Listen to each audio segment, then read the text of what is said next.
Ladies and gentlemen, welcome again to the Author's Alley. I am your host, Mr. Frederick Beaty. Thank you guys so very much for tuning in to us tonight. You guys could have been anywhere else, but you guys are right here with us, and we are so glad that you are here with us, rocking out with us, and tuning into us on a Friday night. I most definitely appreciate it. Most definitely appreciate it. Most definitely appreciate it. The young lady to my left, or your right, or however you're viewing her, she's my special guest tonight. But before we get into any of that, I do want to make a couple of announcements before we jump into this. So first and foremost, I want you guys to continue to follow us on Facebook, Instagram, and also on LinkedIn at Trailblazers Radio. And also keep your ears and your eyes to the ground for us because we got some great content coming from you guys. We welcome back a returning host by the name of Bobby, and she literally took over on Tuesday, and she really just hit everybody in the heart with an amazing story, but also a story of hope, and also a story of just really just saying that with God anything's possible, guys. So make sure you tune in to us. And also we got My Life Has Destiny with Quint Jones and Coco Fenton, and they're doing what they do, making it happen. So yes, indeed. So you guys continue to tune in with us, and we got some great things going for you. One quick announcement before we do anything really. The great folks at Page the Label, which is a record label which has a bunch of artists up under them. They wanted me to give this announcement really quickly. So they have an album release party. Now this is if you guys are in the Massachusetts area. Now they have an album release party at a location to be determined. This is going to be on February 26th. This is going to be from 8 p.m. to 1 a.m. Tickets are $35. You have to have a ticket to enter the venue. No, there will be no selling tickets at the door. A dress code will be strictly enforced. If you want to be a vendor, or if you're looking for, forgot to tell you guys, there will be a shuttle service to and from the venue. If you guys are looking to be a vendor, or if you want to book shuttle service, there's a telephone number here to call. That telephone number is 860-796-9018. So that's if you're looking to be a vendor, or if you're looking to get limo service to the venue.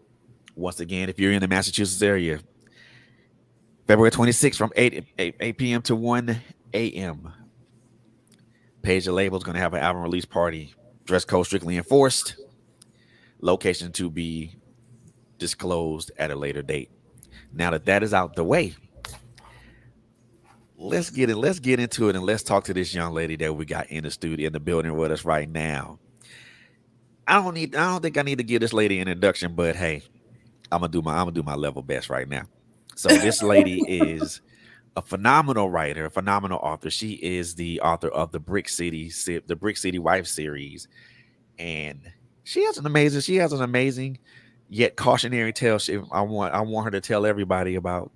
And I'm gonna let her loose and and just do what she do. So, ladies and gentlemen, I have the incomparable, the Miss Ashley Brown. What's going on, sweetie? How are you? Hey, how are you? I'm in the building.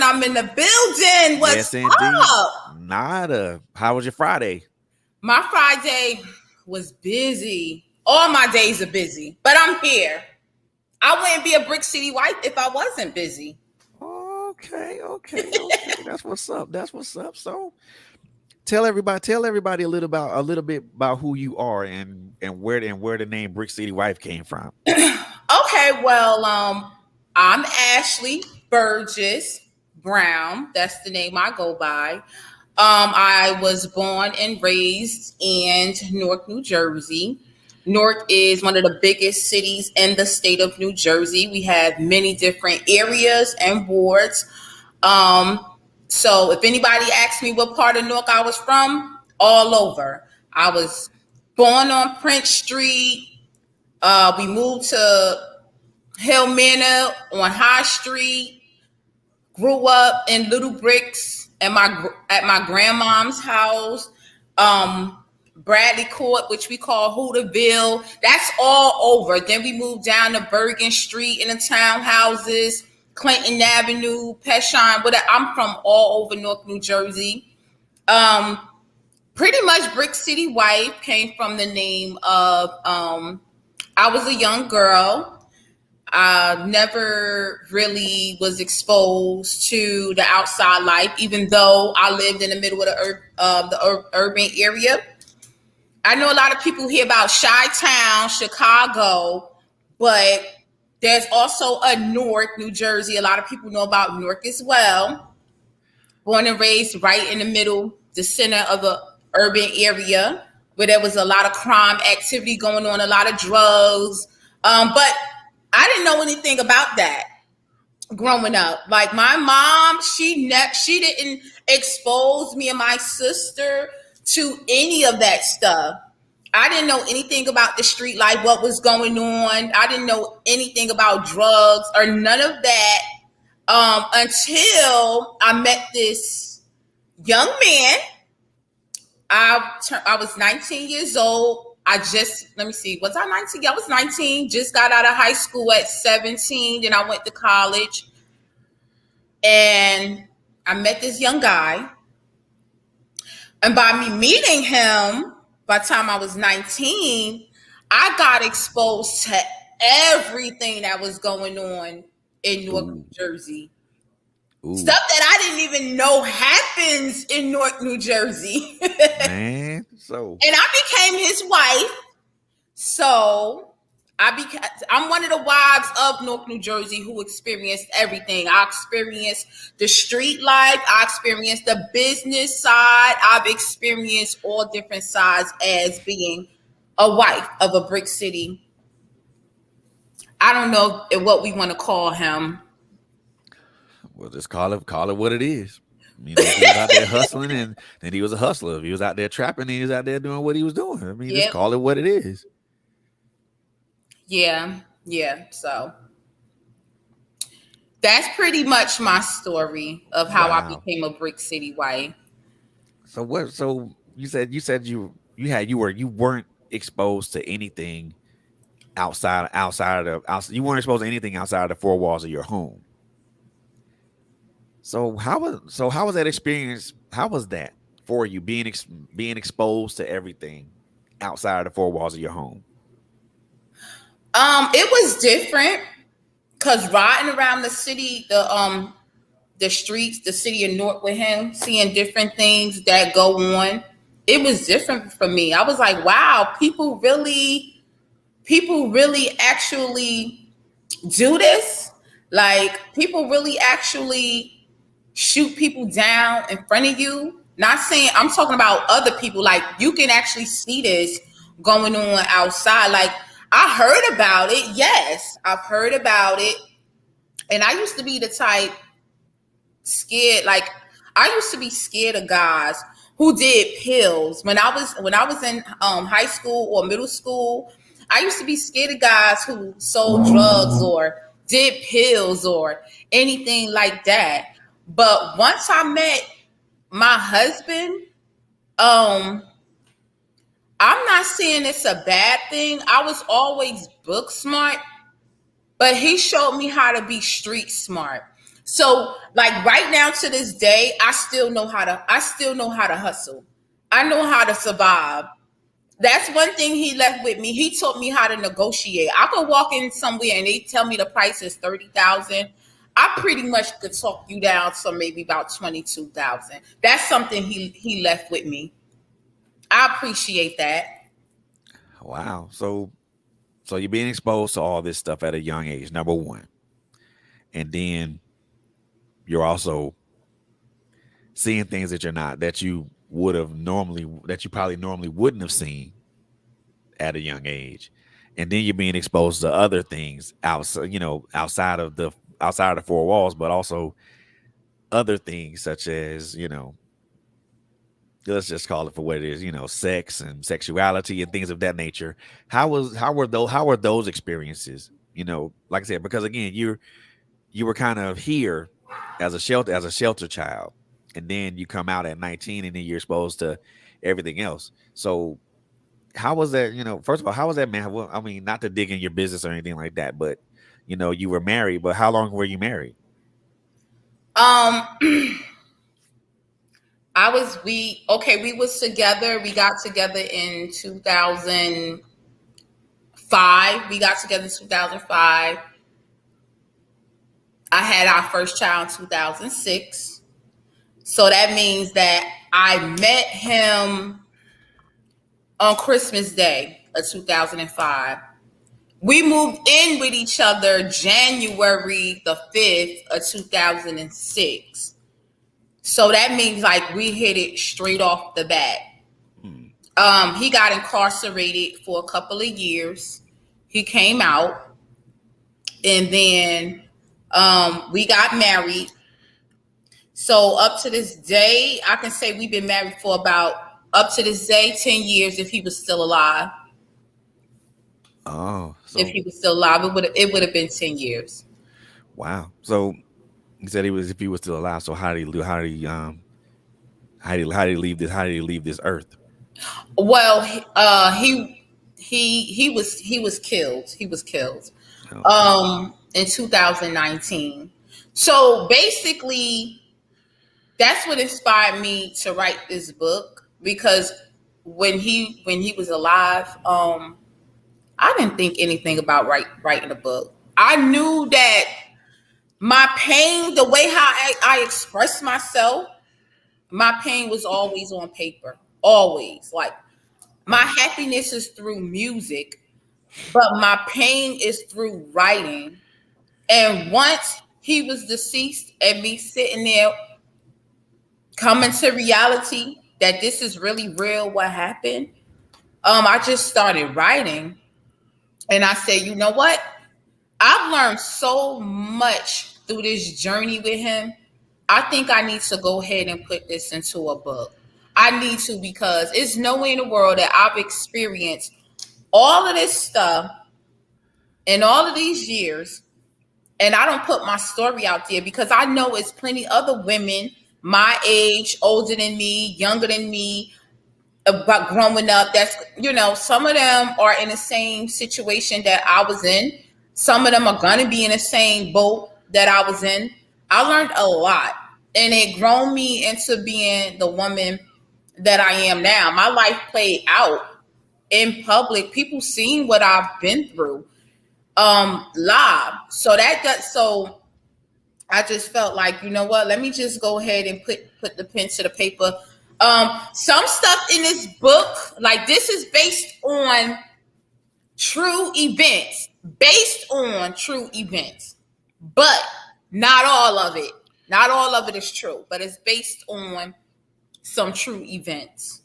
I just had to put the pen to the paper and put my finger on the keyboard, because I was like, okay, I'm 35 now. Young girls learn from me.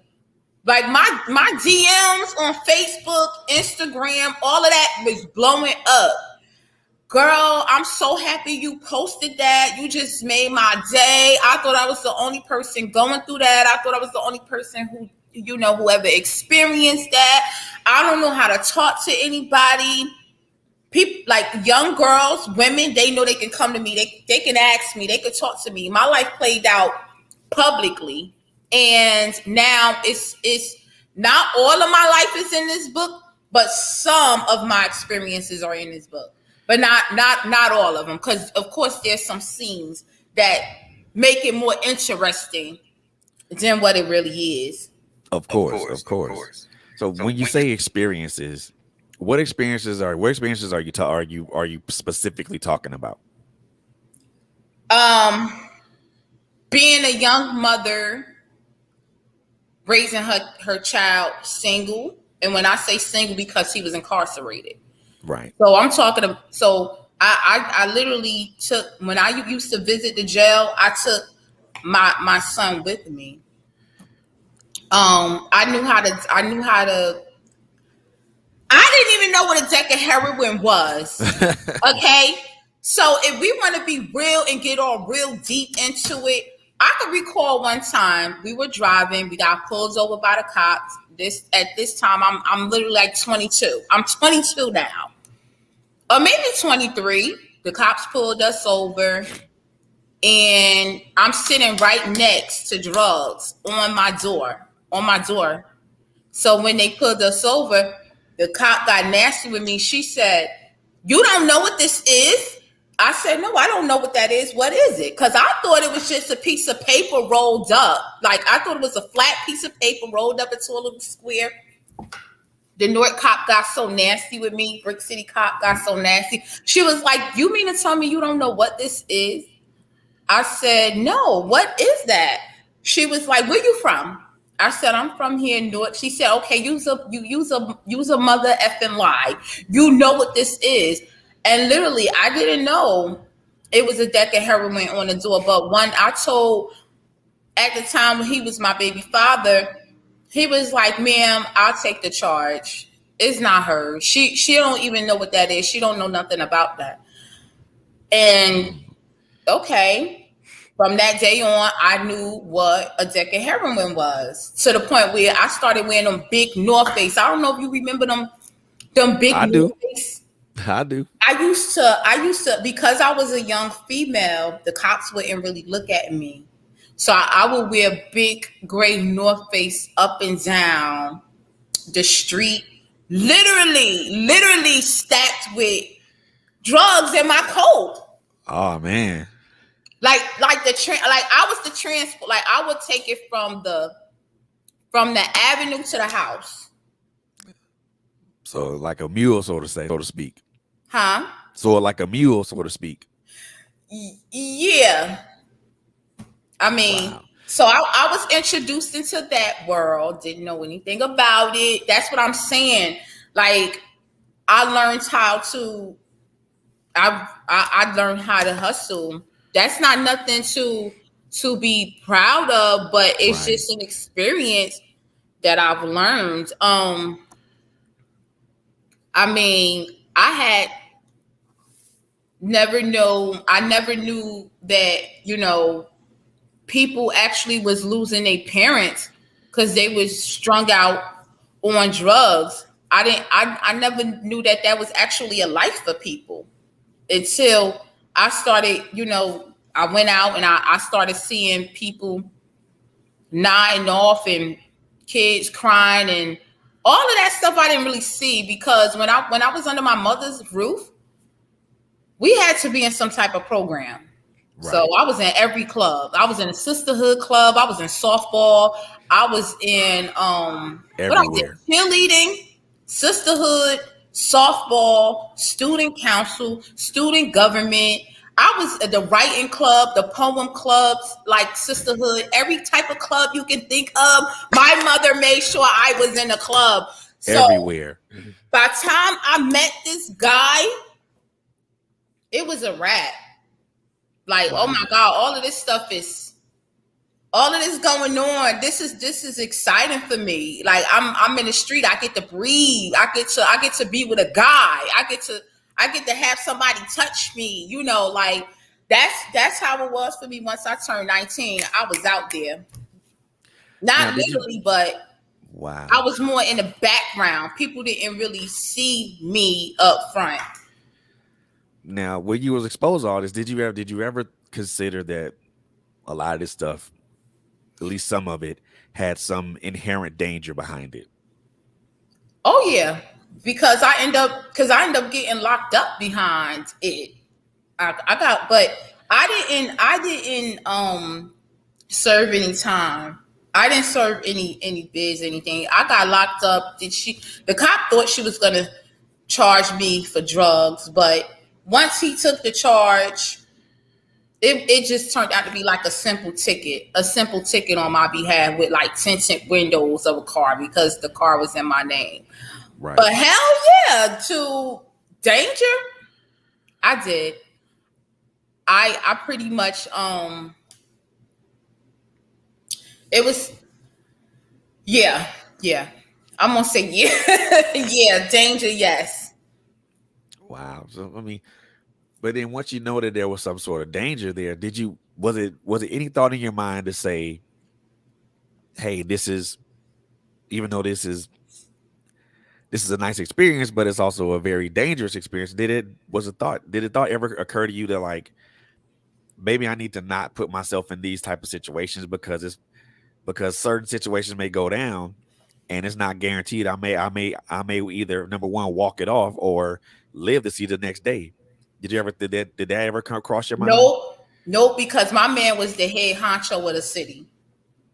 He was my protector. I didn't think nobody could touch me. Nobody could say nothing to me or nothing besides God. He was second. He was my protector. So no, nobody could touch. And even when if I got in trouble, he would run to my rescue. Definitely run to my rescue. Right, God, I feel you on that. Now, someone that does that there now, just to be real about it, now some people that do things like that. There's also another side to that person. Now, did you experience that other part? Just because and the reason I ask that is because someone can be a protector, but also be someone can be a protector while they're in front of people, but also be very overbearing and obnoxious and narcissistic when they're not around other people. No, my baby, he was never narcissistic. Now, I'm not saying that I never experienced narcissistic. Now, I didn't really meet narcissistic until I turned 33. 33. And see, this is what I'm saying. Like I really wasn't I didn't really talk to a lot of men, when okay, so speaking of my husband, the guy that's in the book, he was very nice, loving, caring, very overprotective. He would only become aggressive if he felt like you opposed a threat to him and his family. Right. That's the only way. But like, he was never narcissistic, so I can't even. I know what narcissistic is now Right. that I started getting out there and talking to, other guys later on in life. I know what it is now. But my husband was not narcissistic. Was he abusive physically, mentally, emotionally behind closed doors? No. No, he Gotcha. was not mentally, physically, emotionally abusive behind closed doors. Uh did I meet somebody after him like that? Yes.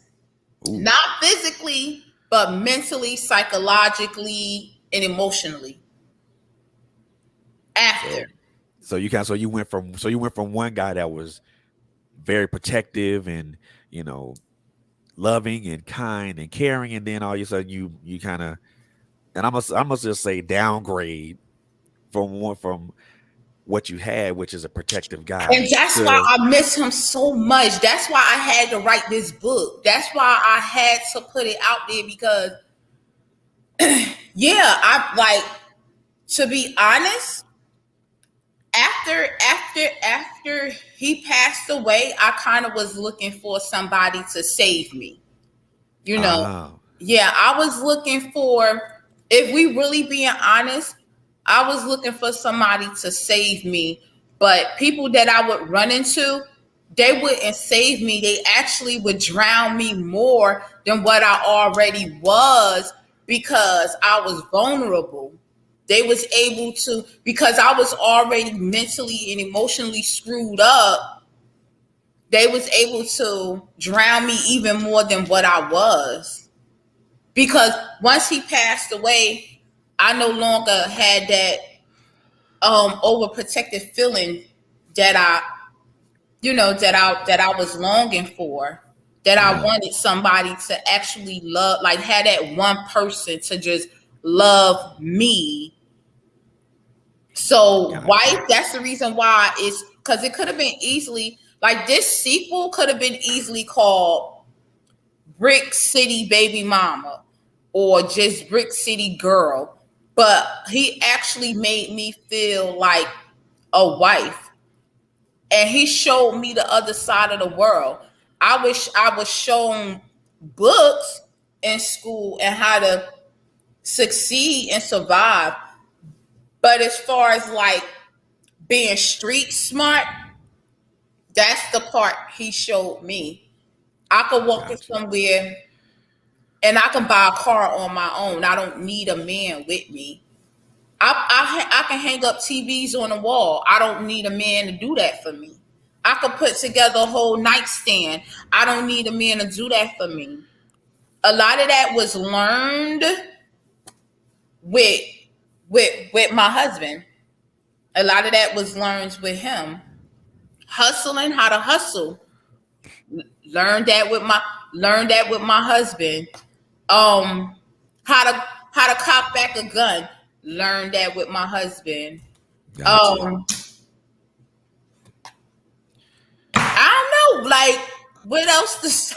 But I mean, I feel you on that. But I think I think at the end of the day, all those things, for me, the way, and this is just how I look at it, all those things are good. Learning how to be independent and things of that nature. But I think at the end of the day, because we're human beings, we want that. We want those intimate connections with Mm-hmm. one another. We want those connections to where we feel like someone envelops us in their love and their protection and their kindness, and that's something I think we as human beings all want to Mm-hmm. be. We want to, in essence, we want to be loved. In essence, we Right. want to be protected. In essence, we want to feel like we're safe and secure. Mm-hmm. And I think and this is just kind of sort of when I'm picking up. I think when your husband passed, a lot of those aspects that were already right there for you were painfully and suddenly removed, and Strip. now you had to find another way to supplement that.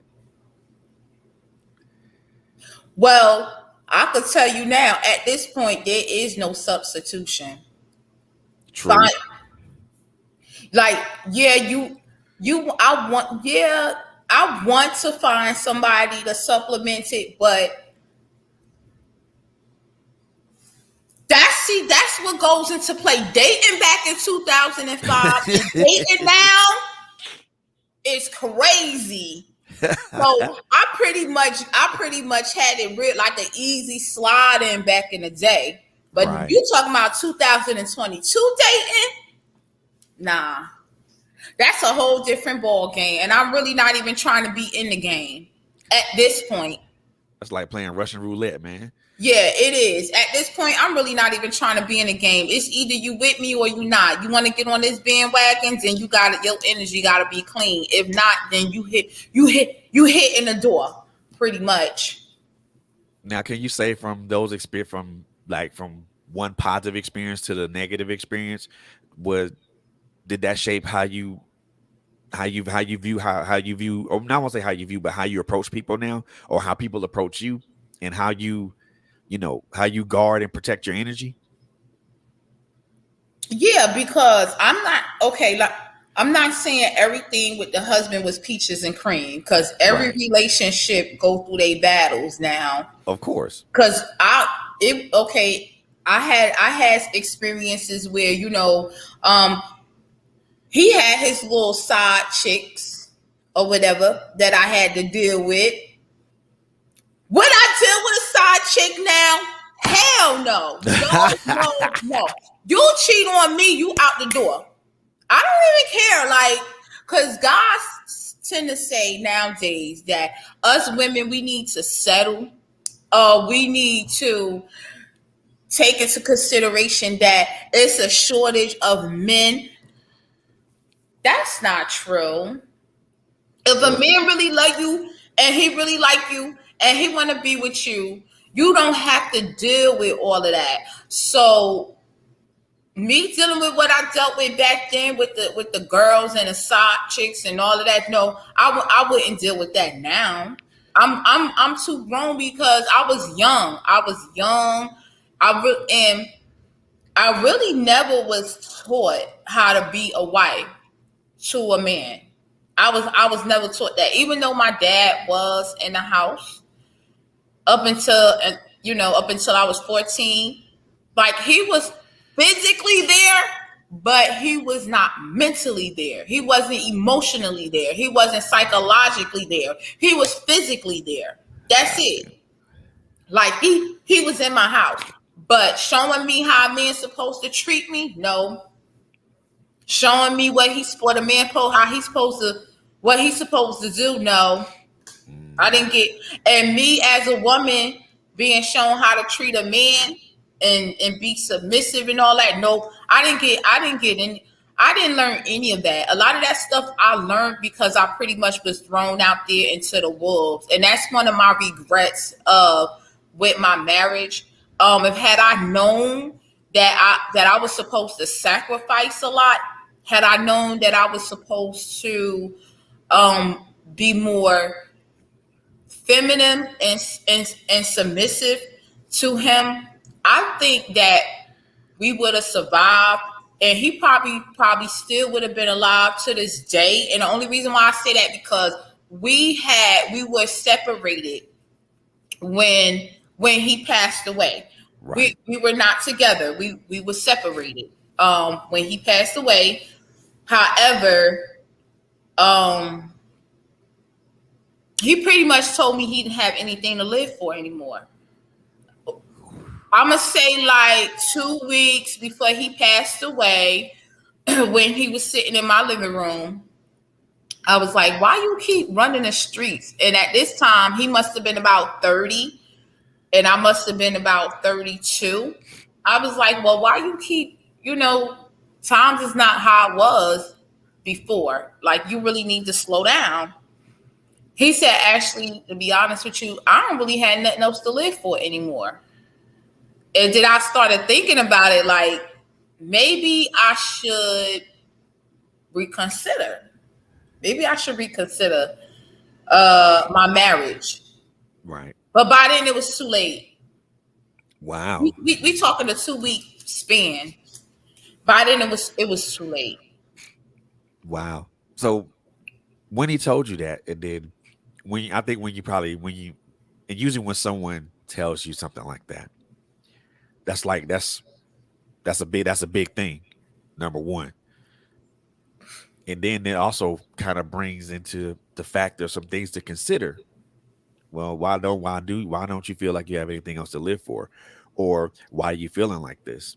Let's sit down and talk about it. Let's analyze it, and let's figure out a way to try to change that thought process. Did any of those things come to your mind when you mentioned that, or was it kind of like? And I'm not saying that I'm not saying this is your thought process, but I've I personally seen that. I personally experienced that. And that person said, "Oh no, baby, it'll be okay." What? If I'm telling you I ain't got nothing to live for, and I'm like on the razor's edge. I mean, come on, I'm hoping that you could talk me down from the ledge.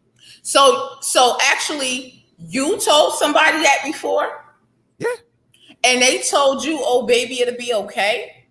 yeah, That's it. yeah.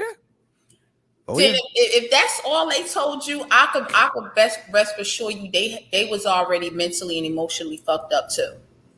yeah. Because if that's your answer to somebody that's crying out for help, because literally when you tell somebody that, that's you crying out for help. And if a Yeah, person didn't, like, if that's all they said, whoever you said that to, they was already mentally and emotionally fucked up. that's true. That's true. Now, did you now? I'm not saying that you took that route, but I'm just saying it as a I'm just saying it as an example because, like I said, in most cases, when someone says that, for so I put it like this. So if any of my children would have said that to me, or if my significant other, the person I'm dating right now, would have said that to me, now immediately my antennas are going up. Mm-hmm. And automatically I'm going to be asking questions like, well, what's going on? What can I do to help? How can I help you? Instead of just being like, pat you on the back and send you on your way. Come on, that's craziness. Well, no, I didn't. Only thing I said was, well, you got kids to live for. And he was like, well, I know they're gonna be good because you're gonna take care of them, and you're a good mother, so I know they're gonna be good. Did antennas go up for me? No. Did I feel any remorse? No. Um, was I don't. It didn't even affect me once he said that because, like I said, at that point we were already separated, and I had already went through my own. I had already went through my own experiences where I was already too done. Like I just was too through. I was over. I was over the marriage. I didn't even want to deal with the situation anymore. I didn't tell him he needed to go to counseling. I didn't say anything. I didn't even, no antennas went up because I was already crying inside myself. So a hurt person who's crying inside their self, how can you possibly help somebody? Because you can't even recognize that they're in pain. Because you so much in pain, you can't even recognize that they're in pain. So That's no, I true. didn't say anything. I just was like, oh, okay. And then he went on his merry way within like what maybe 7 to 10 minutes. I didn't even think twice about it See, because I was already emotionally wounded from the gotcha. marriage anyway. I was already it was the cheating. It was the cheating that got me. That really fucked me up. That's Gotcha. what really got me to the end of the marriage. Anything Gotcha. else could have been worked through. But if you can't show me that I'm the only person and you desire me and you love me, then it just can't work. Now for me, you know how many diseases is out here. I don't want to die from HIV and AIDS. I Yeah, want to die man. from natural causes Yeah, man. of Yeah, stuff. man. But no, I was already emotionally messed up. I was mentally and psychologically messed up because just imagine doing a jail bid with somebody, and they come home and y'all get married and y'all living together, but they constantly cheating on you. I just couldn't. I'm like, I dedicated all my time to you. I literally went to work, put money in your account.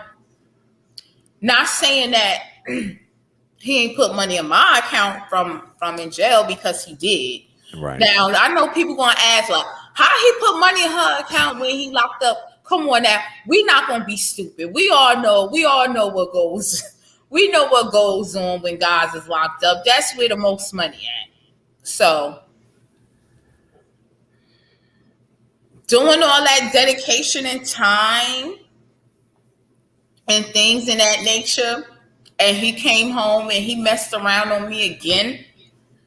I couldn't take it no more. That Wow. destroys a woman. Do you know, like, that destroys you because now you feeling like you're not pretty enough as a woman. You feeling like you're not good enough as a woman. You're feeling like, well, am I just not enough? You need me and somebody else too. Like, or you need me and other women too. That destroyed a woman. And then It I didn't does. get the attention that I needed. Not only was he cheating, but he was also running the street. So I really didn't get that to, running the streets and cheating. So when do I get to see you when I'm constantly at work and you constantly hustling? So now I'm a woman. So all of that really pretty much took place towards the end, towards the end of the marriage. This didn't happen all, throughout the whole relationship. That's when I knew the marriage was coming to an end. That's when I knew. Huh. I feel you on that. And so Miss Patty Berger said your husband loved you. It was all about Ashley, really. Yeah, yeah, that's what I said. That's what I said.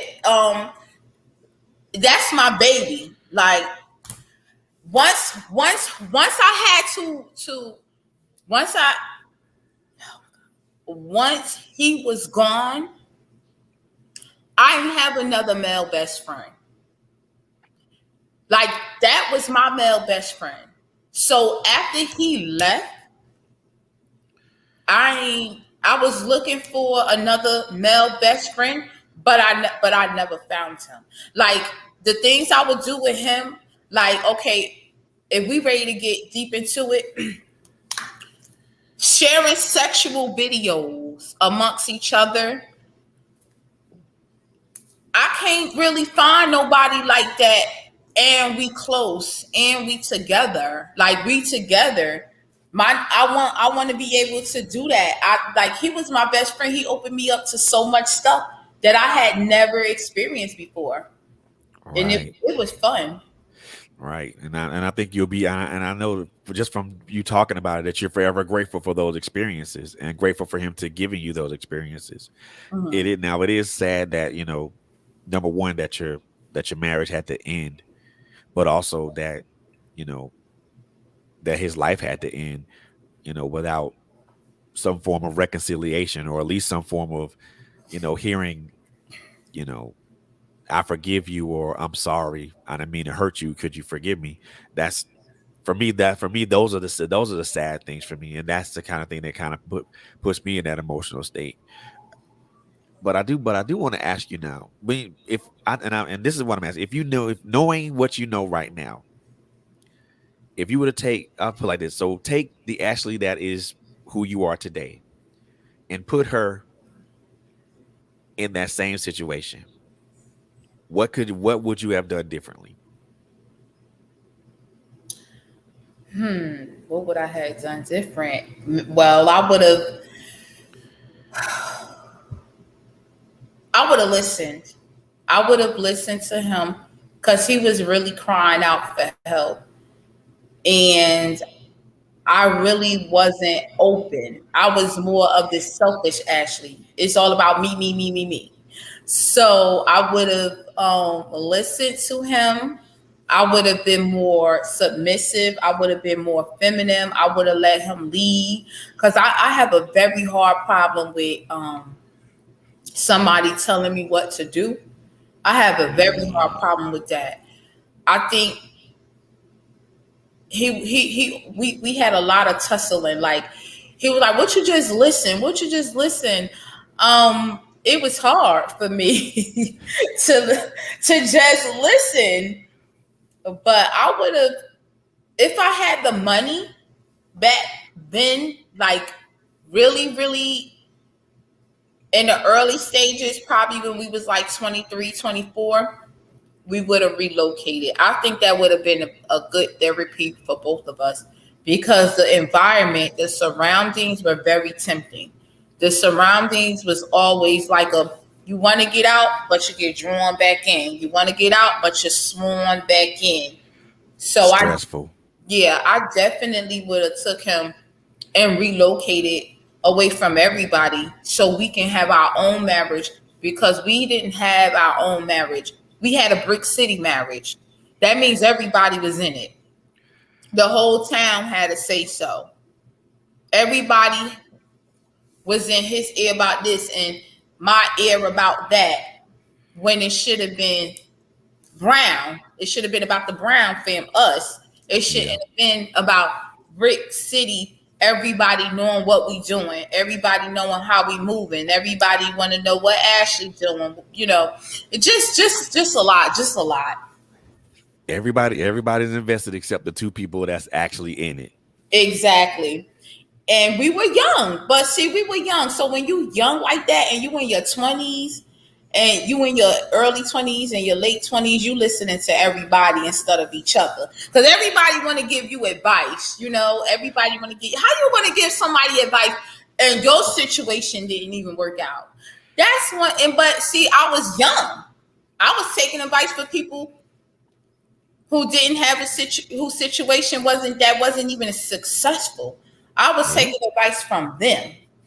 But see, it's different when you take advice from people who have longevity in a situation than it is to take advice from somebody who don't got a pot to piss in or a window to throw it out of, because now they're giving you what they think is sound advice when actuality is not really sound advice. Coming It's from just where I'm from a city, big city, 15 minutes away from New York, 15 minutes away from Manhattan, 30 minutes away from the Bronx.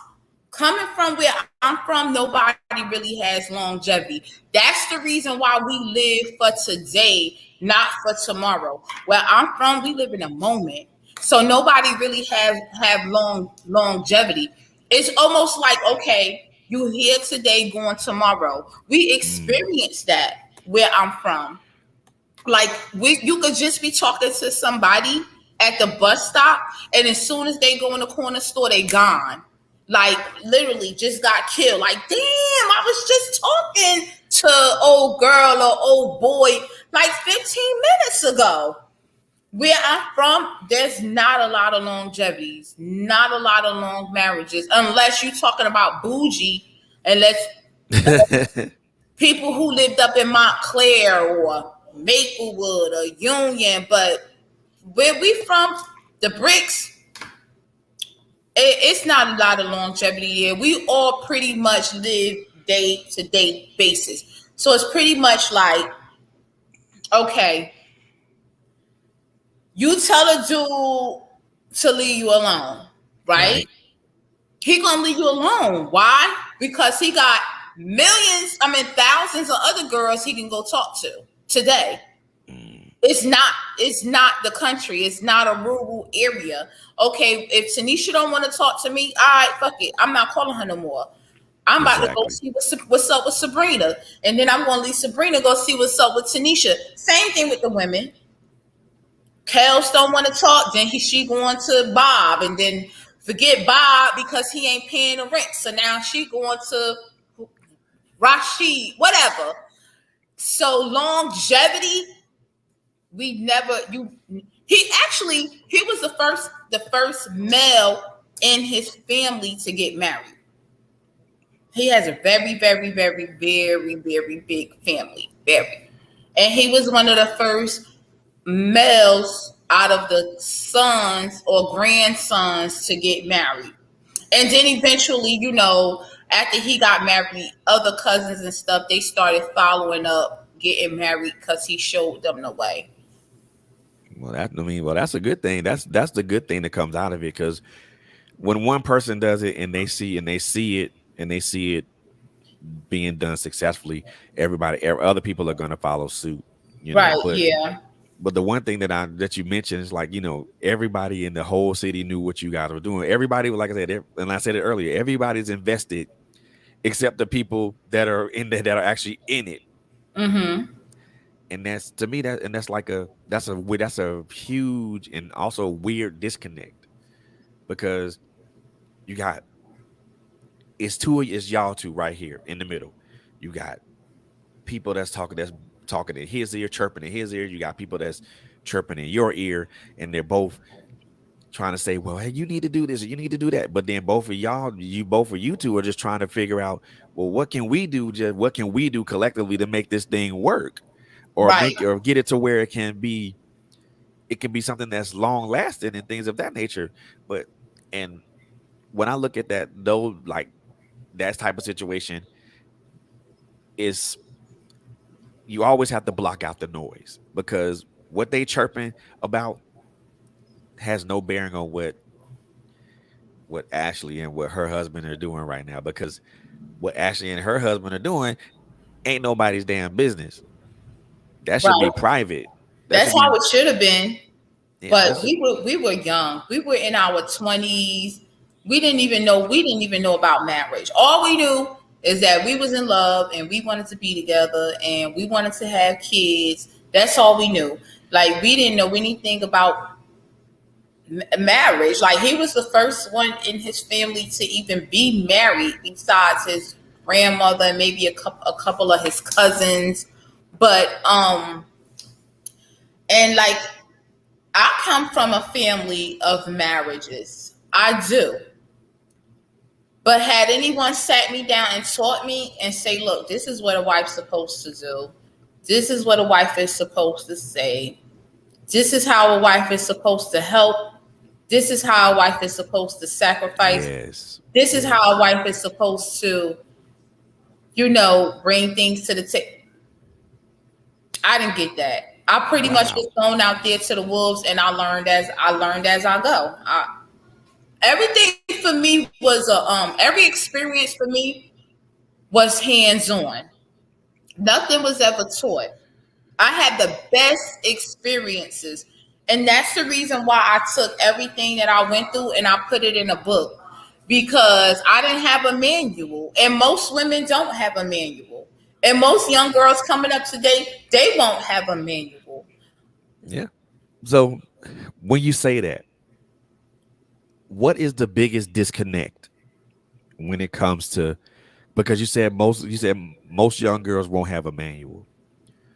So what's the biggest disconnect that you see when you see young girls and then you see women such as yourself? So what's the biggest disconnect there? As far as what? I don't As get far it. as like you know what? Let's see. Because you mentioned earlier that you weren't you weren't taught how to be a wife. You wasn't taught how to be submissive. You weren't taught how to listen and things of that nature. And a lot of the younger generation are really kind of not into that either. So I think that's one disconnect. But what other disconnects besides not being communicative or not or anything else? What other disconnects besides that you see? Okay, all right. So I didn't really want to touch on this topic because, but I'm going to touch on it anyway. Because I know a lot of people want to disagree with me, but I don't even really care. Okay, so, Come on with it. all right. So, okay, women nowadays, it's 2022,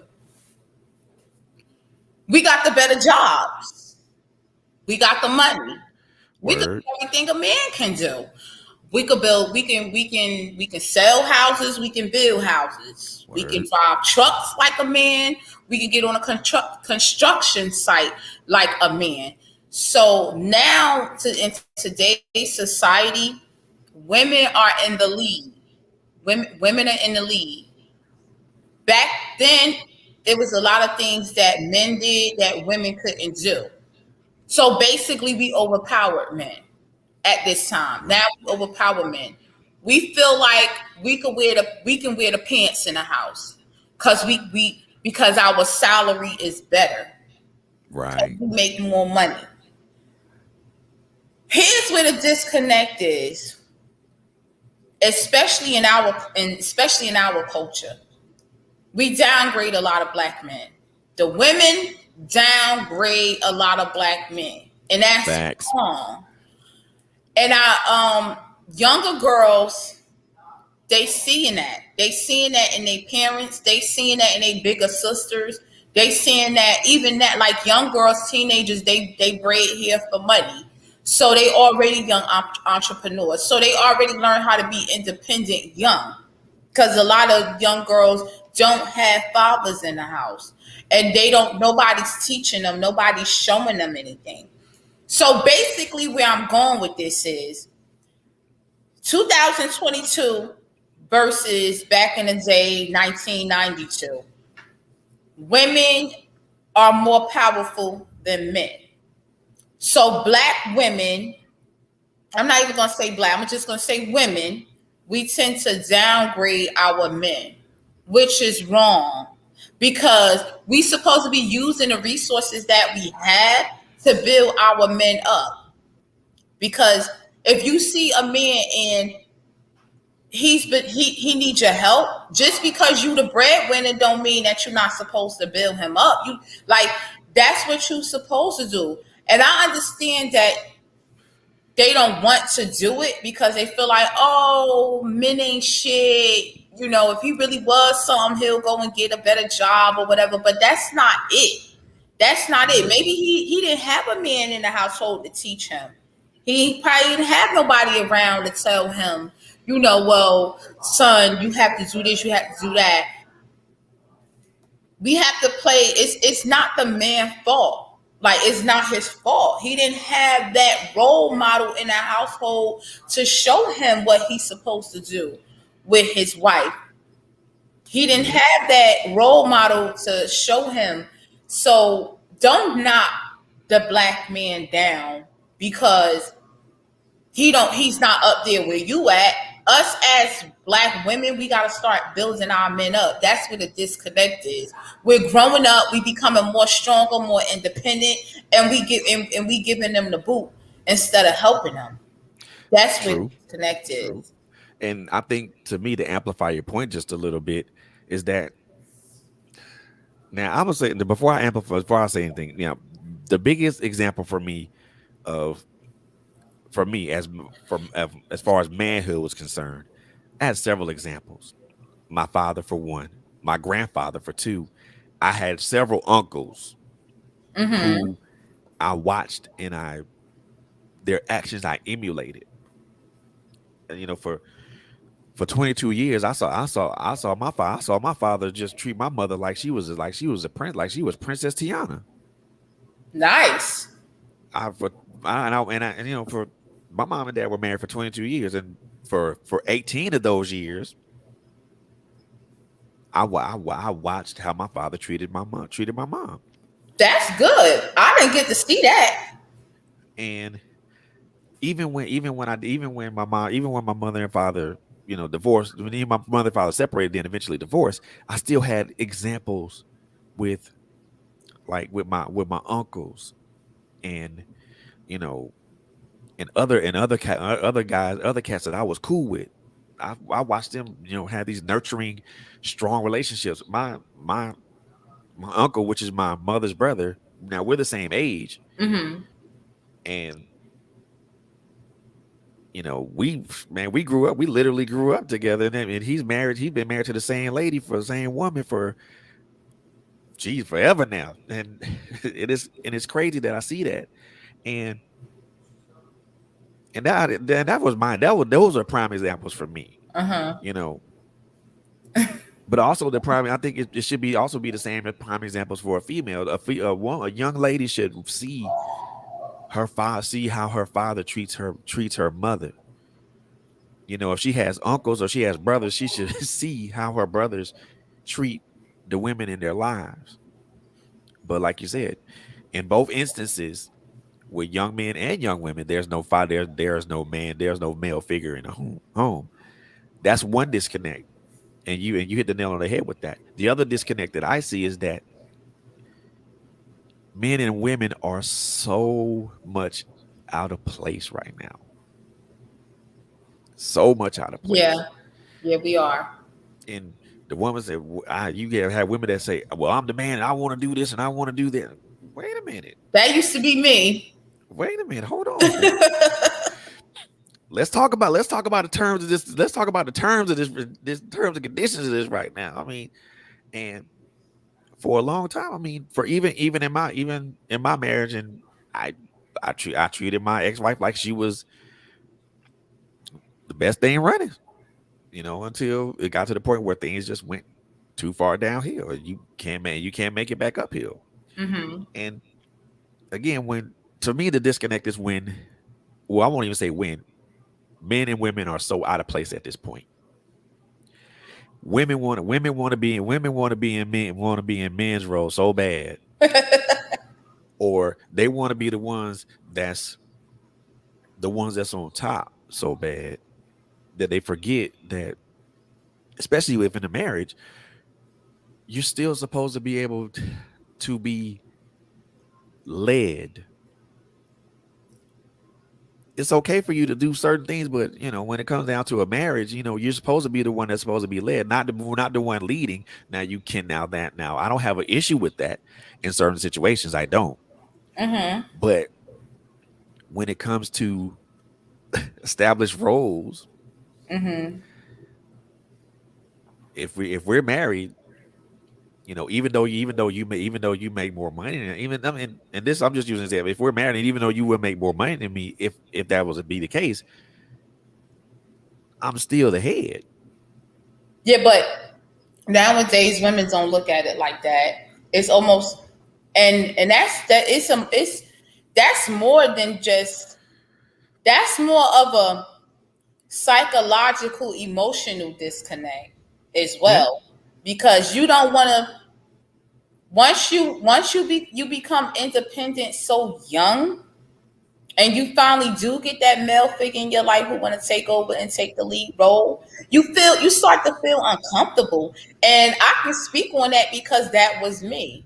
I've always been the go-getter. I've always been the not want to ask nobody type of person. Like how I told you, I could just go ahead and put a TV on the wall if I want to.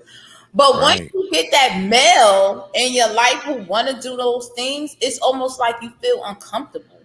You feel uncomfortable with that, like, no, it's okay, I got it. You don't want to. That's more of an emotional and psychological disconnect because now it's like, is he supposed to do this for me? But if he do this for me, he gonna feel like he ruled me, and I don't want nobody feeling like they rule me or they, and the trend just goes on and on and on. But the way I look at that is the way I look at that, and the way I've always looked at it from the standpoint of my marriage to the relationship that I'm in now. It's the concept of equivalent exchange. Mm-hmm. If you want something, you have to give up. You have to give something. If True. I'm you know if I want something from you, then I have to give something. I have to give something first in order to get that. In order to get what I'm wanting. And a lot of people don't believe that the concept of equivalent exchange exists. It does. It exists more Only so in a narcissistic marriage. people feel like it don't exist. But it had but you have to believe in that concept because how will you how as a husband and wife, or even someone that's in a committed relationship without the ring or the marriage part of it, how are you going to be able to grow and prosper together if you don't have if that concept isn't something that's solid or that's at least talked about? You have to, because again, you have to give to get. You have to give to get. There's nothing from nothing leaves nothing. You got to bring something. You have to have something to give in order to give something, in order to have something given back to you. You know what I mean? Right. Equal give and take. Exactly. But everybody looks at it as 50-50. I'm sorry, man. It's not 50-50. It's 100-100. Right. If you giving me 50% of you, then that Then doesn't I'm not work. getting all of you. Right. Yeah, you give me 50, then that doesn't work. Why would you give me half of you Right. if I'm giving you all of me? It don't work. That's narcissistic tendencies. Anybody that come and say, hey, if I gotta like I'm just constantly taking, and I'm not giving nothing back. That's a narcissistic person. Somebody who feel like it's all about them. Yeah, for And the sure. world revolves around them. And no matter what you say to them, well, why I didn't get like, okay, I give you I got a watch on the bed waiting for you when you come home from work. 3 months go by, I don't even get flowers. Well, you didn't get flowers because you decided to get that watch because that was your choice. That's narcissistic. Period. Like Not the type of that's behavior I even annoying. not the type of behavior that I even indulge. Not the type of behavior that I indulge in or I even accept at this point. Well, I didn't even know what that was until Until I you got in my experienced it. yeah, until I got in my 30s. And you know what? I'm quite sure that God has some more experiences for me. I know he's not done yet because it's like actually in order for me to build you to be who you supposed to be, who you really are, I have some other missions and I have some other things that I need you to go through. so you can become, you know, this person that I need you to be. And that's why I'm so like, a lot of people look at me and they think I'm this strong person, but they don't know what goes on in my background, because I don't, you know, the father, the most high, that's who knows everything that goes on. That's who I That's it. cry to. That's who I get on my knees and I pray to, and I tell everything, because if you telling people your business, they just listening. And they asking a million questions, but they not helping the situation. Exactly.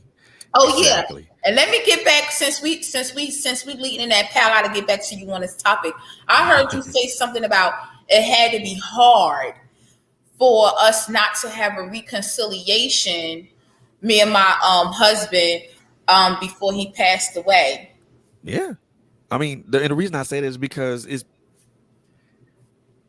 and the reason I say that is because it, when I thought, when you spoke about it, and then I thought about it, the first thing that I said, there was a lot of unanswered questions, and there was a lot of things that were left on the table.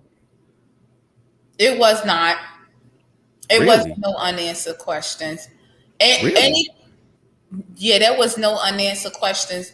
There wasn't anything left on the table.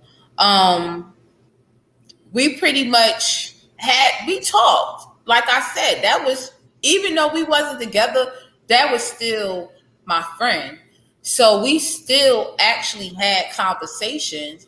Um, Let me say this.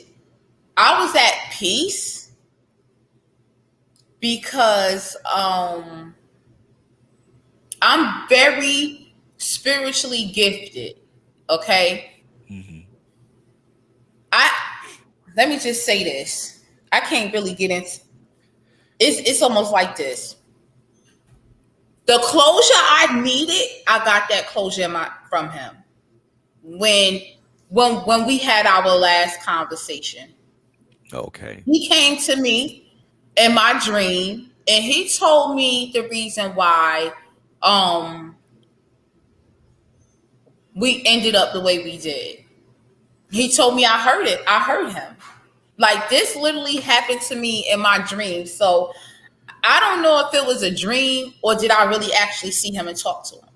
He told me the reason why we ended off the way we did. And he told me, I heard him. He said, when I got locked up for the last time, when I went to jail for the last time, you left me and you never came back. And that hurted me. That hurted me to the core. And as your husband, you were supposed to stick with me through thick and thin, to death do us part. No matter what I did, no matter how I got incarcerated, you left me. And that Right. hurted me. So because you did that, I was going to make sure that every day I got the chance, I was going to hurt you emotionally, even more. Oh. So did I get my closure? Yes, I got my closure. Nobody, no, only two people knows that story, and which is really not a story, is actually closure. I He came to me, I asked for him to talk to me, and that's what I got. And I know, like he said, he was hurt. He even told me that when he was alive, he told me he was hurt. That the last time he got incarcerated, I left and I never came back, and that hurted him as a husband. So he said he was going to make sure that every day I was going to hurt and feel the same exact pain that he felt when I left him. So I had got my closure. See, a lot of people not spiritually in tune with God. That's where you find your peace at. People want to. You can't find peace in people on this earth. You cannot find peace in man. The Nope. peace come from the Almighty Father. He's the one who has your life set out for you. He's the one who has your life plans out for you. He knows what he wants for you. Yeah. I'm Oh yeah. very spiritually in tune with God. So I'm always at peace. One thing about Ashley, I'm gonna make sure I say what I gotta say. I don't care what if it's gonna hurt your feelings or it's not, but you're gonna know how I feel about a certain situation before I close the door on you. Right, right. And I guess once you found that peace about it, I guess that made things and I'm gonna assume it made things so much a lot better, or at least it brought some form of understanding. I had understanding. I knew, because it's almost like you know what you're doing. It's almost like you know what you're doing to a person. Yep, Everybody know when they're hurting somebody. Everybody knows that. exactly. So why would you feel like, okay, I don't understand why this person treating me this way? You know why, because you know what you did. Now you just flat out got a person that's treating you bad because that's not your person. Just That's true. that's just not it.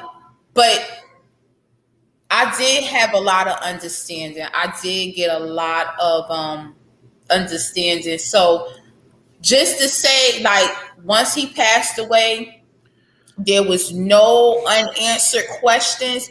Any questions I had for him, I got my answers on the night he sat on my living room couch. I got a lot of my answers that night. And we still was friends. We just wasn't in the relationship. Right. Wow. And with with some women in that situation, and I won't say all women, but some women, I know with some women, it could be a lot of anger, resentment, a lot of a lot of strong negative emotional responses to that. But for you to find, that peace and that solace through that says a lot. That speaks a lot to, number one, your character. And also just it also speaks to your faith too.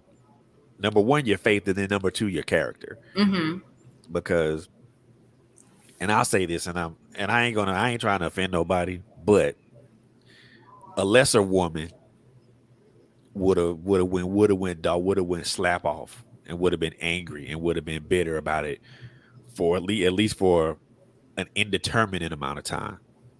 Yeah, true. Because she's not healed. That's a woman that's not healed. That's right. I'm a healed woman. And the only way how I'm healed because God led me through every path. Every single storm I had, every cry I had, I literally can be in the bank, standing at the teller, handling my business, and start crying. They don't know why I'm crying. I don't even know why I'm crying. I'm just crying. And then what happens next week? A breakthrough. That's people that's not healed who be bitter and they go through a lot because they don't have faith. They just basically just walking around as a soul, like just a Right. soul, just walking around, just scattered, not doing nothing, not trying to find a purpose, not trying to even have faith as small as a mustard seed. They don't know about that mustard seed faith. They don't know They about that mustard seed they faith. don't. I got. Let me tell you, my faith big as my faith bigger than the house. My faith is all over the place because I've always been through some stuff. Nobody, I never found comfort in people.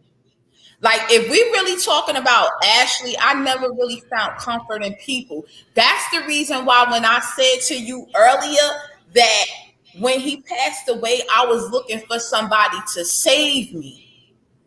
I was always with the random friends who I thought would be able to make me feel comfortable. I was always looking for somebody to save me, not and then became to realize that the only person that was saving me was the man above. And that's how I started healing. And a lot of things that I've been through and still going through is all life experiences. That's We it. go through things for a reason. Nothing is meant to happen for no reason. Stuff just don't happen. Stuff just don't happen for no reason. Stuff always happen for a reason. That's That's why it. I'm able to lay my head down at night and go to sleep and know that me and my children are going to be okay, because I got somebody who loves me more than anybody would ever love me in this world, and that's the man up above. I don't need nobody to hug me every night or anything like that. I got somebody who gonna come rescue me when my car break down. I got somebody who gonna come in the hospital and tell the doctors they a damn lie because she going back home tonight. That's that man upstairs. It's You better not say that, girl. You better say no. that. I'm telling you, I'm sorry. I didn't mean to come up on here and turn this into. Ah, you good.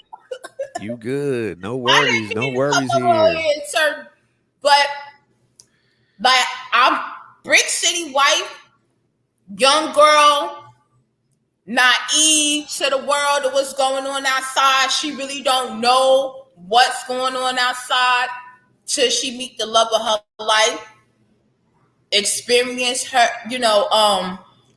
show her the real world, what's going on outside of them doors of your mama house, outside of the cheerleading squad. I'm gonna show you what's going on outside of Bradley Court, outside of Lil Bray. I'm gonna show you what's really going on out here. Got out there, experienced it, had my kids, got married. Uh Man, let me tell you, the story just goes on and on and on and on. And from where I'm at now, if it wasn't because of that man upstairs, I wouldn't even be where I'm at. I wouldn't be. Man, I'm telling you that that's where it's at. And the one That's thing that definitely where it's at. the one People thing gotta people gotta get with the program. oh yeah, oh yeah. And the one thing that you touched around it, but I'm just gonna go ahead and put it out there now. We especially with all the things that you've been through, it just that process of being peeled away like an onion till you get to the deepest part of that onion, and that's where the real you lies.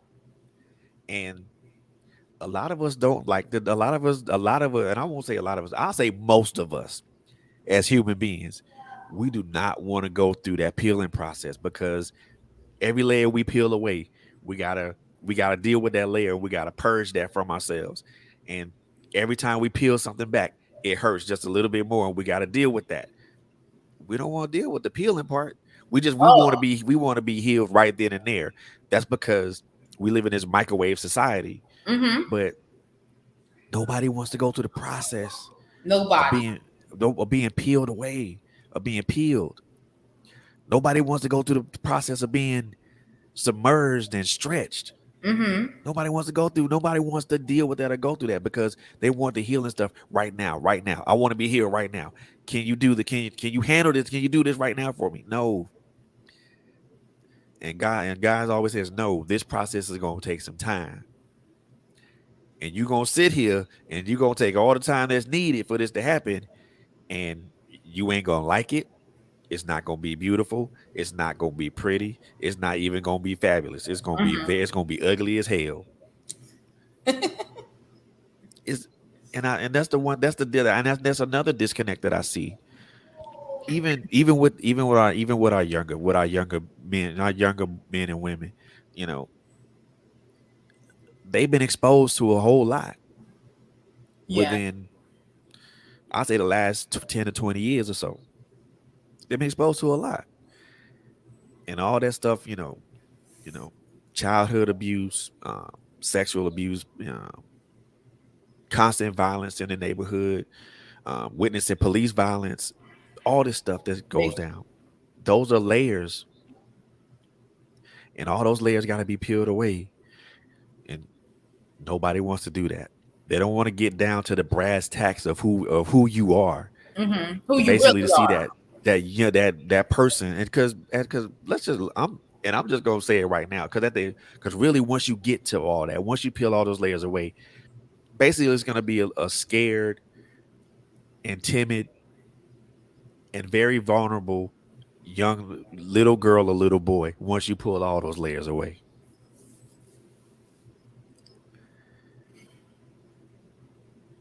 Yeah, I agree. And I might be on pause because I still have a layer of me that that's not even fully healed yet. And I'm not even going to touch bases on that on this show because I can't. I'm not even ready to open up about that because I gotta confront the person before I even let that be my story. I gotta be woman enough to confront that person first. There you go. And we talking about me being a baby, like 3 and 4 years old. So as far as like peeling the layers, I'm 35 now, but I still remember. You know what I'm saying? Like I still remember. So, but you gotta come to reality with stuff like that. You gotta come to reality with it, and that's all the stuff throughout life that you go through. This is all the stuff that makes you who you are. And I'm so much more pure now. I'm so much more loving of myself, so much more open of myself. Let me tell you, Frederick, it was a time in my life recently. I'm gonna go back as far as like, let's say a month and 2 months ago. I could not see myself without wearing a wig. I could not see myself. I said, look, I gotta put on a wig because I'm not gonna be pretty without this wig. Now I wouldn't even put weave in my hair. I don't because I'm to the point where I found myself like I don't need that. I don't need the wig. It was a time when I would wear makeup because I felt like I wasn't pretty without the makeup. I don't even wear makeup anymore. Like I stripped myself with all the trials and the tribulations that I've been through life. I stripped myself of makeup and wigs. I don't even want to. I'm not saying that I won't touch it. I would. I'll put it on. Right. But for me to get here now, to even let the world see me with my own hair and no makeup, you know how much shit I've been through to get to that point. I used Yeah. to go to sleep with makeup on. Oh man. But nah, not now. You can't tell a sister girl nothing now. I'll step out, no weave, no makeup, and it's all about all of this stuff just made me see who I am. Everything I've been through, it made me see who I am. Who is actually who's actually really is. Yeah. All those things come to fruition, and then once you really see yourself for the person that you really are, the beautiful person, the smart person, the intelligent person, the vibrant person that you are, man, look, there's nothing that else, there's no greater feeling than that. Especially when you tell it to yourself and you actually believe it and you embrace it. Mm-hmm. Yeah. So we talking about peeling layers. It's just all a part of life's journey. That's all it is. Because everybody has their own path, their own journey that they supposed to go on in life, and you have to do it to find you. There is no you. There is no jumping the gun. There is no I gotta skip part 3 and go to 4. No, you gotta go through all of them parts. And when I tell you that I went through them, like I literally went through them. So this book is just part 1. This book is just only introducing how when we first met. This is just Brick City White part 1, but this sequel is broken down into 5 different series. Next one will be coming out in April. Um, because see, our Brick City Wife, I Just Life was broken down in 5 different parts. First part when she met this guy, and she fell for him really, really fast. Mhm. This was all, you know how when a relationship first start, everything is peaches and cream, you in your honeymoon stage. Yeah.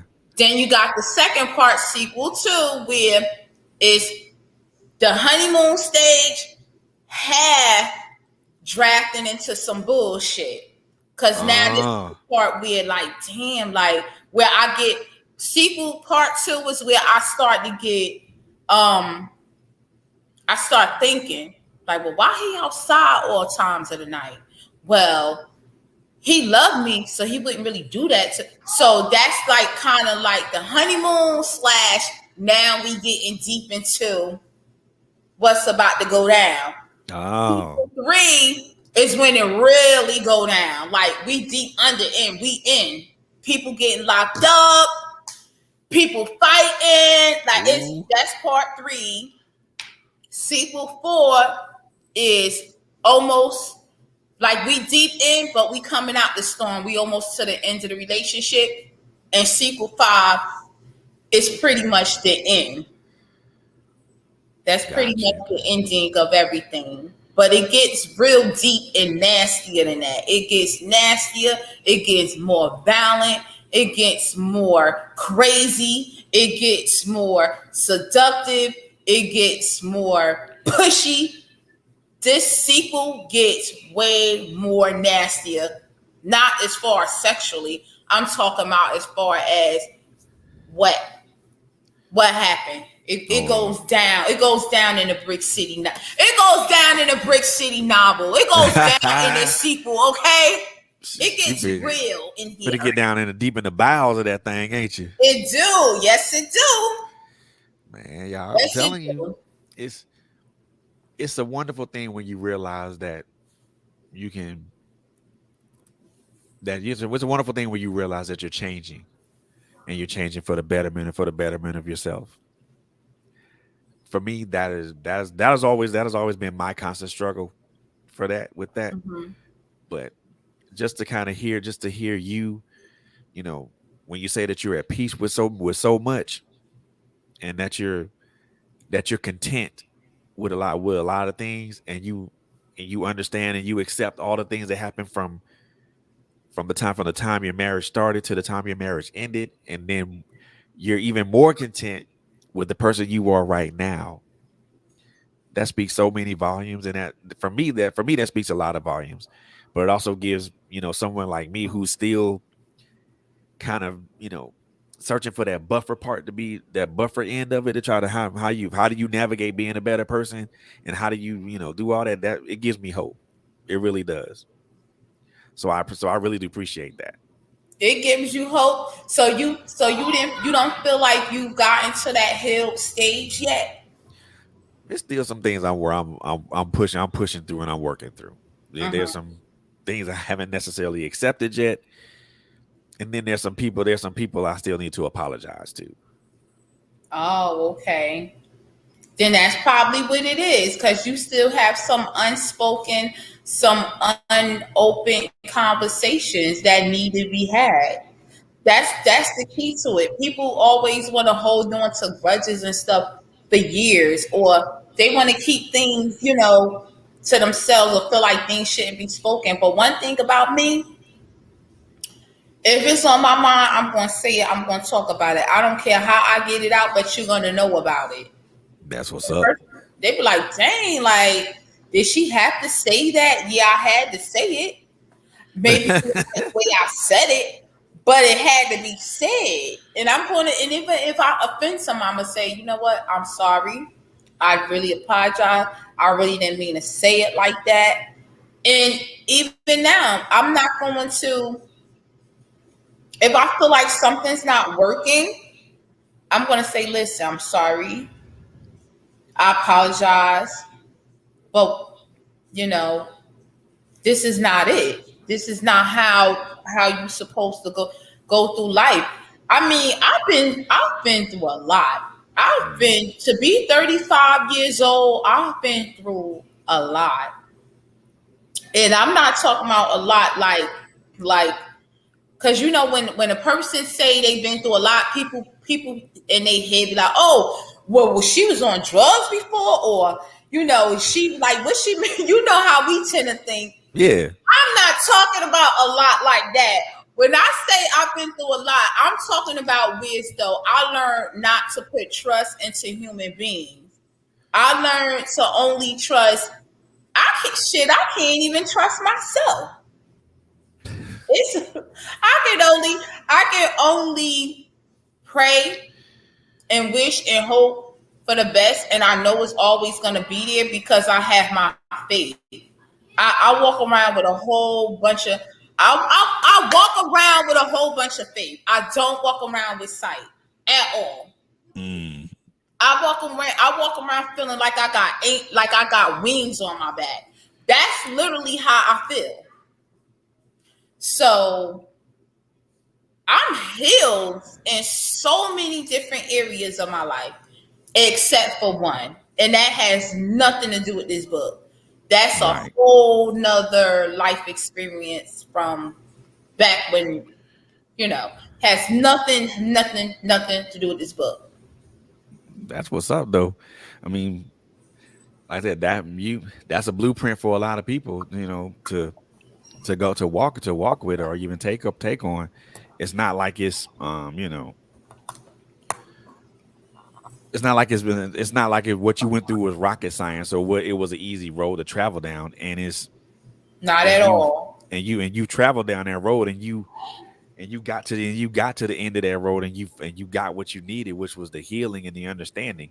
And the burdens that you carried on your shoulders throughout that journey are now just gone, and now you can just live life, unapologetically and much more prosperously than you probably would have had you not did any of that.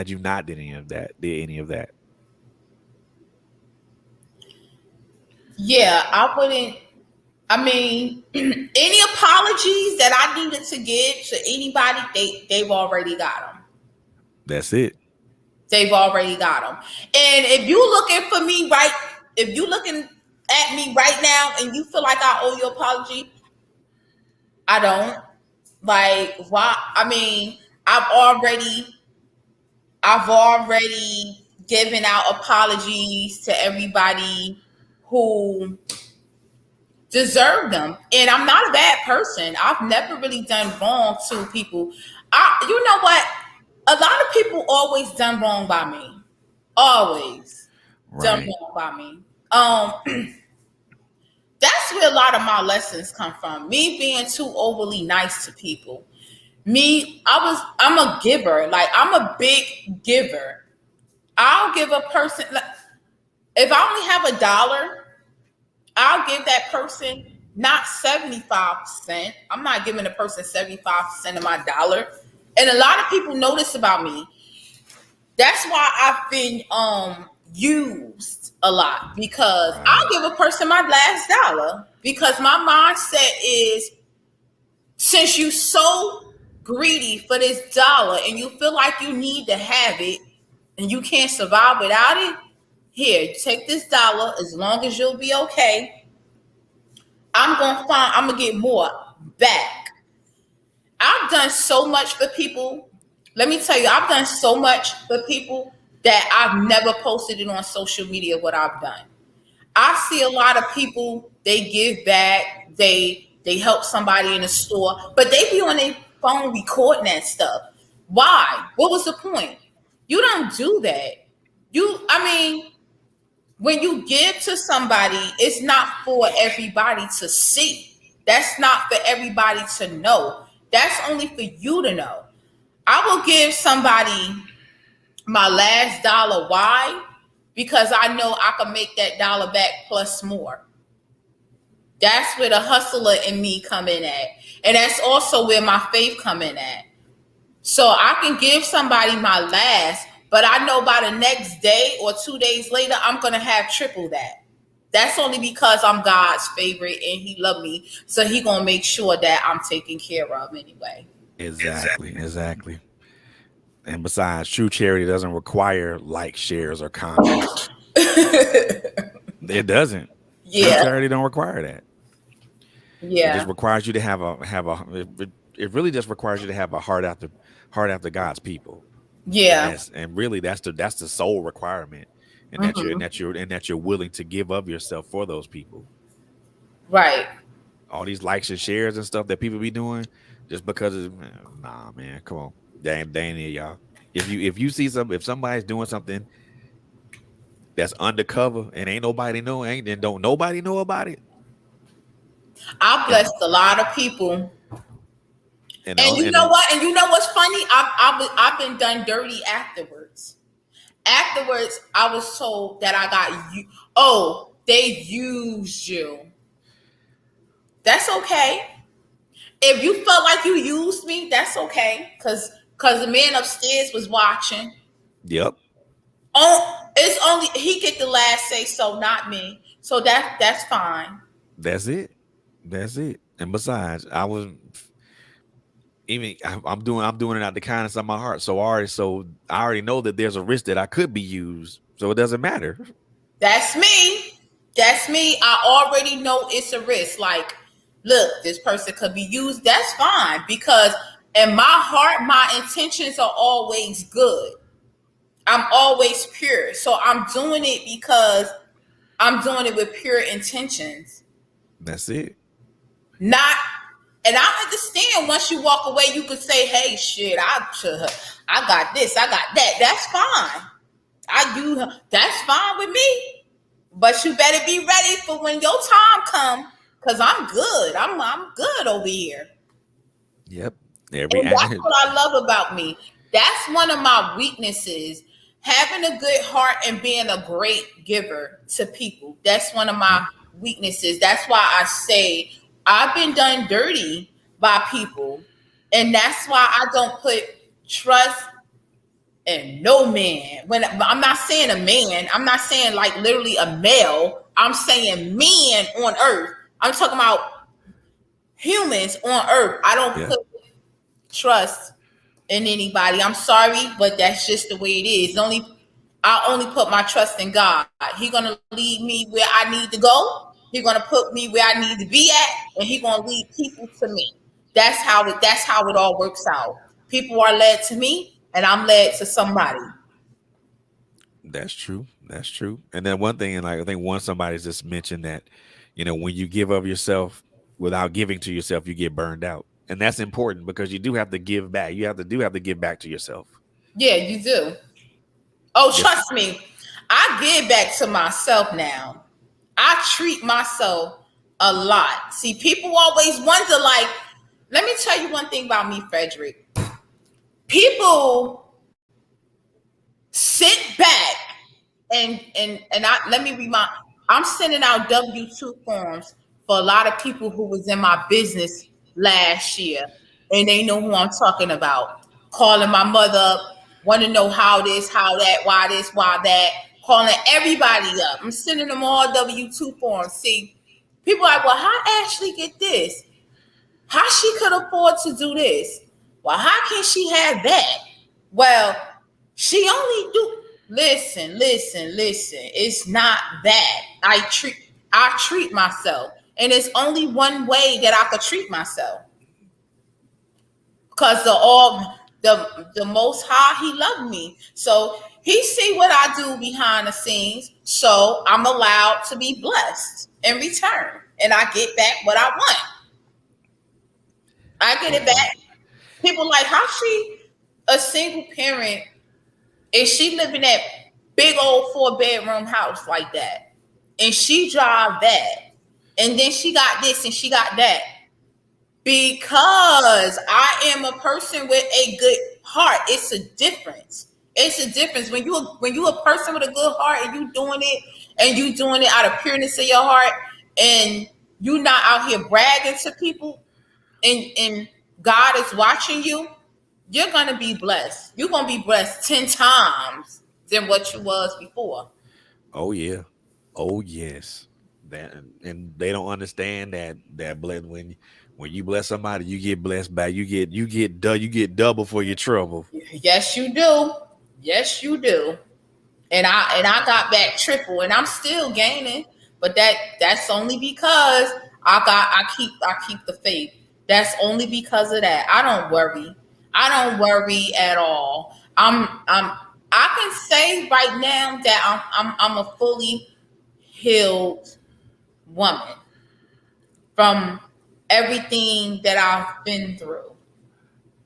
I'm no longer in the state of New Jersey. I don't reside there because I wanted to show my kids that, better can be done. You don't have to be stuck and cooped up in one location. I might be in California next year. Who knows? I'm definitely not going to be stuck in one place. Yeah, It's all about enjoying life and doing what you need to do. yeah, and then I and have a then purpose. I didn't know I had a purpose in life when I was young. When I was in my 20s, I had a purpose. I didn't know I actually had a purpose. But now that I'm Ashley Burgess Brown, I know that I have a purpose now. And I know. I didn't know before because it's like, it was almost to me like before I wrote the book, right? It was almost to me like, well, why did I go through all of this?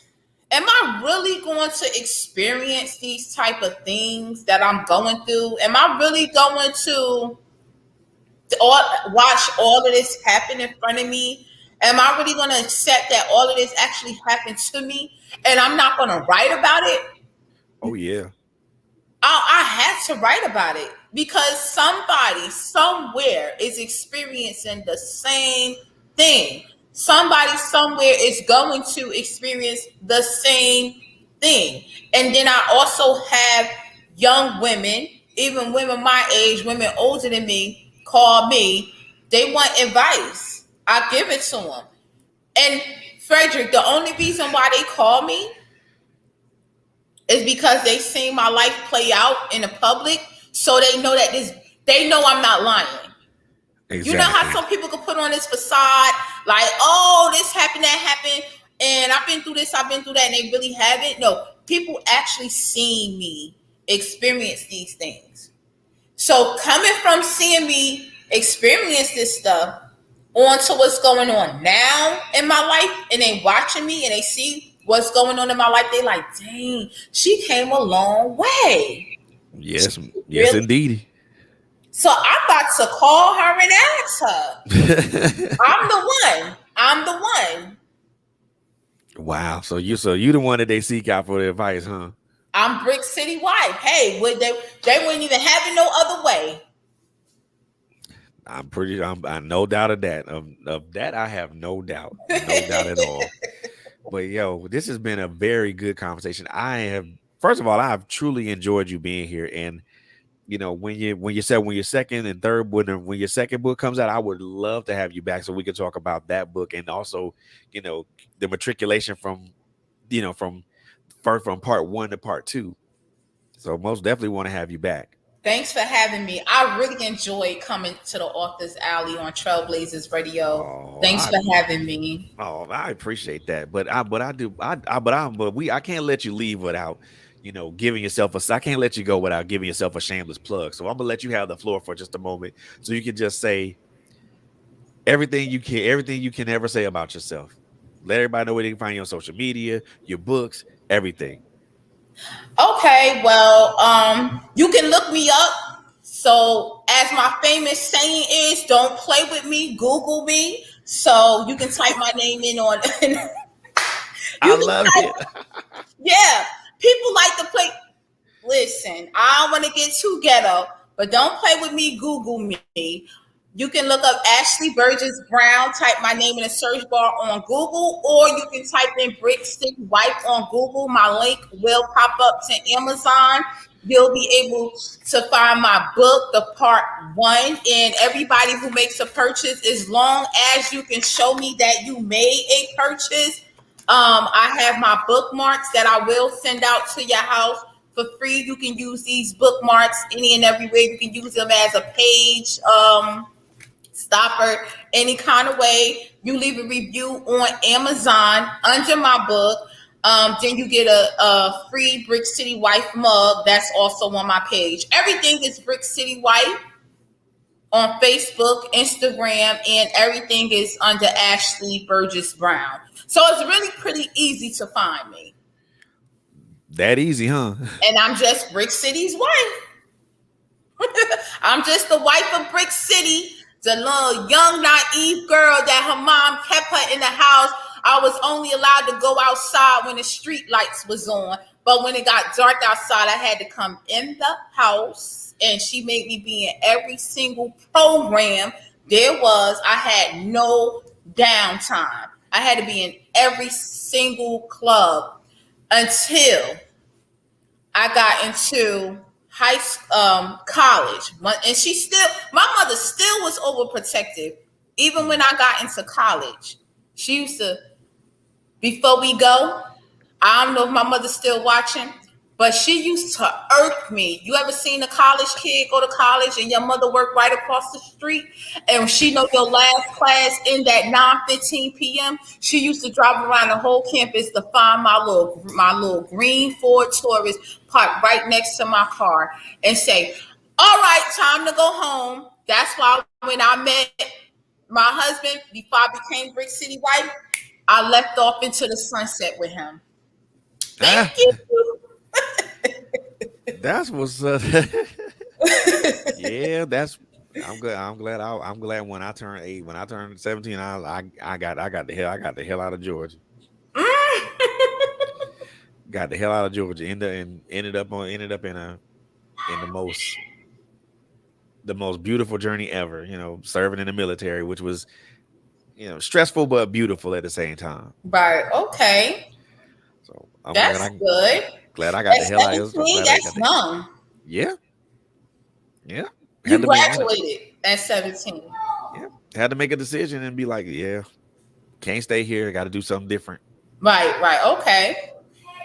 That's good. Thanks for having me, Frederick. I really have enjoyed you tonight. I really did. Oh, oh yeah, but most definitely. Oh, we most definitely, I'm most definitely gonna have you back for this. Most definitely. And Oh, thank you. the last question I always ask my guests before they leave and before we conclude this particular show, you know, everybody knows that life is a marathon and everybody is at one particular stage of that marathon or another. Most people are at the beginning stage to where they're just coming out the gate. Other people at the middle stage where where they're at a good pace and they're running their race.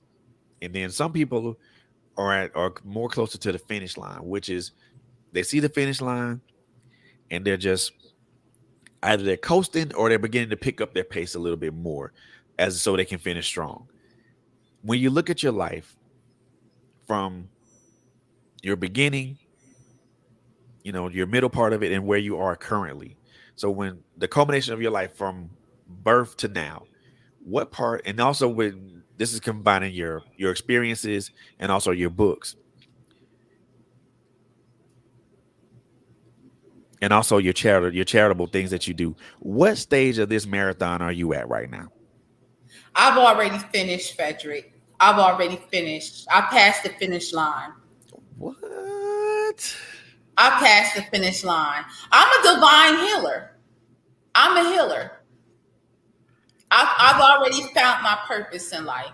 That's the reason why people come to me and they ask me, "Well, how did you get through this? And how did you get through that?" Only way how people are going to come to you and they're going to confide in you and they're going to ask you all these questions and they're going to want to be under you because they sense that you have this healing vibration towards them.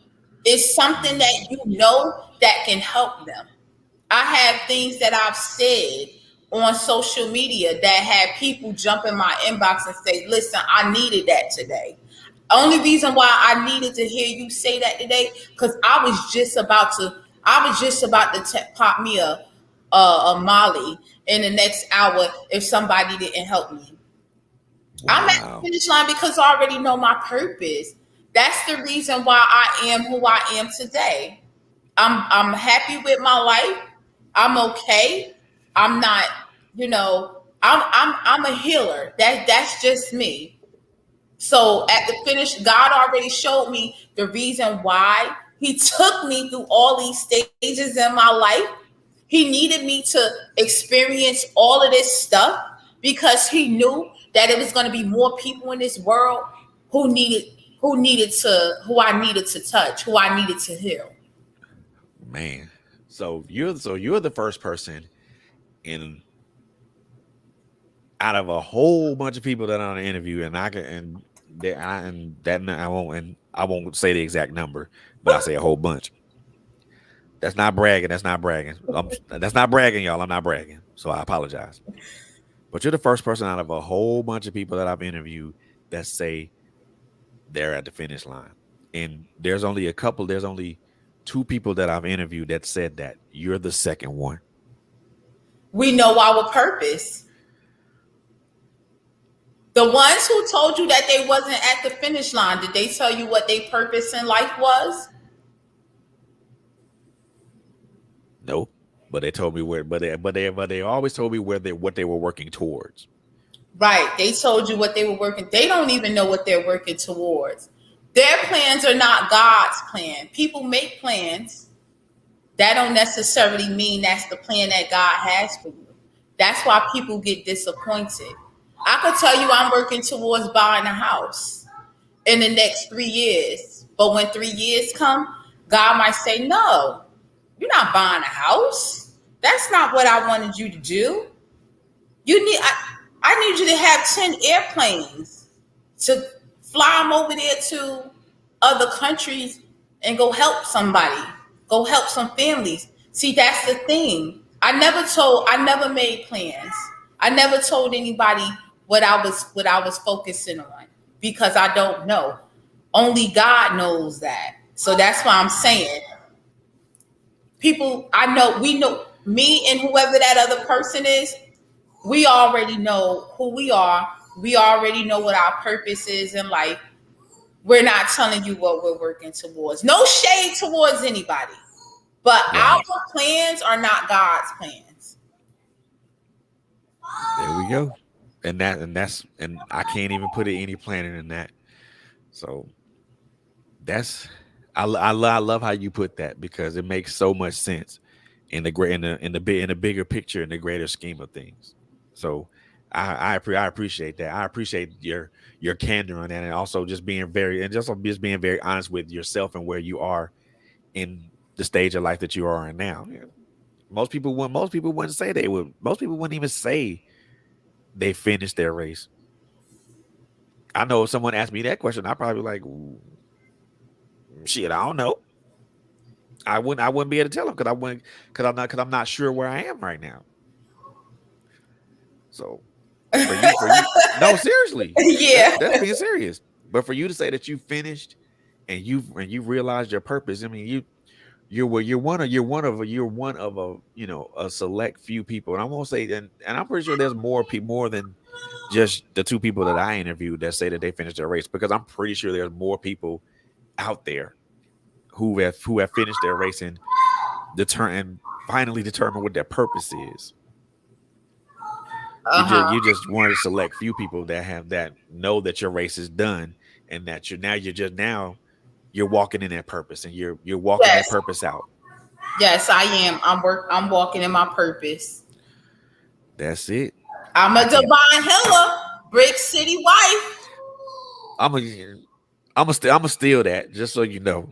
I'm gonna And steal don't that. play with me, Google me. See, I'm gonna steal that one too.